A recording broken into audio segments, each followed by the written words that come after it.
آج کا جو زمانہ ہے جس میں ہم رہ رہے ہیں اس میں بچوں کے لیے خاص طور پہ اور بڑوں کے لیے بھی طرح طرح کے شبہات اور طرح طرح کی شہوات تک رسائی بہت آسانی سے ممکن ہے۔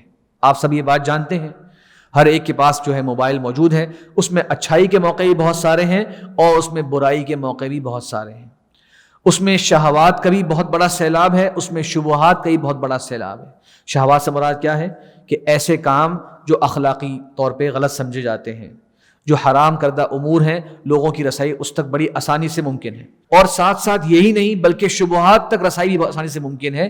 ایسی ویڈیوز، ایسے کلپس آپ کو اور ہمیں موبائل میں آ جاتے ہیں۔ انسان فارغ بیٹھا ہوتا ہے، وہ اپنے آپ کو ایک خاص کوئی مصروفیت میں نہیں رکھتا تو کہتا ہے جو بھی میرے پاس آ رہا ہے میں سن لیتا ہوں۔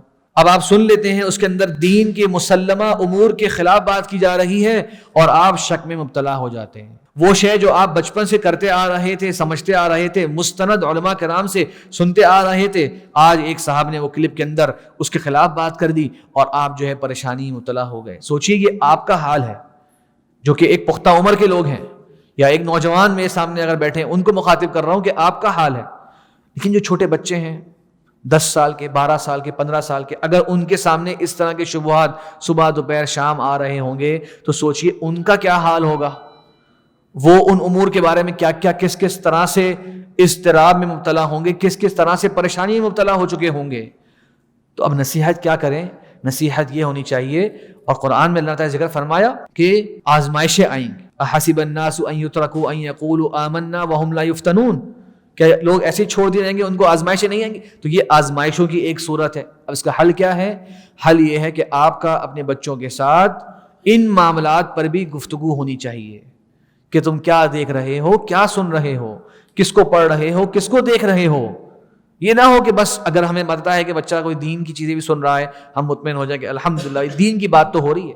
شبہات کا جو راستہ ہے وہ دینداری کی طرف سے ہی آتا ہے۔ شبہات کوئی بھی شخص جو ہے وہ کسی بری کیفیت میں کھڑا ہو کے پیش نہیں کرتا، وہ دین کا لبادہ اڑ کے ہی شبہات پیش کی جاتے ہیں۔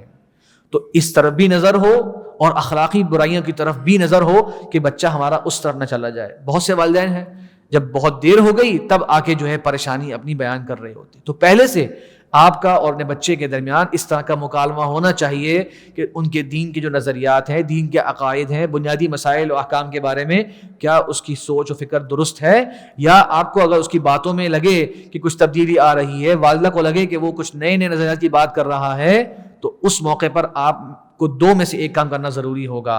یا تو آپ خود اتنا علم رکھتے ہیں، خود آپ کو دین کی فہم ہے کہ آپ اسے سمجھا سکیں، یا پھر کسی مستند عالم دین کے پاس جو ہے ان کو لے کے جایا جائے، یا ان کی محفل میں جو ہے ان کو لے کے آیا جائے۔ اور اس میں یہ بھی شامل ہے کہ جو آپ کے شہر میں، آپ کے اطراف میں علماء کرام کے دروس ہوتے ہیں، محفلیں ہوتی ہیں، درس قرآن ہوتے ہیں، وہاں پر آپ ان کو لے کے جائیں، اس کی ترغیب دلائیں کہ ہم صبح سے لے کے رات تک دنیا کی کتنی فکر کرتے ہیں، دنیا کے معاملات کو دیکھتے ہیں، تو یہ موقع ہے کہ ہم تھوڑی بہت دین کی بات بھی جو ہے وہ سن لیں۔ تو آج کے زمانے میں شبہات اور شہوات کا جو ہے ایک بہت بڑا سمندر ہے جس کا میں اور آپ روزمرہ کی زندگی میں شکار ہوتے ہیں۔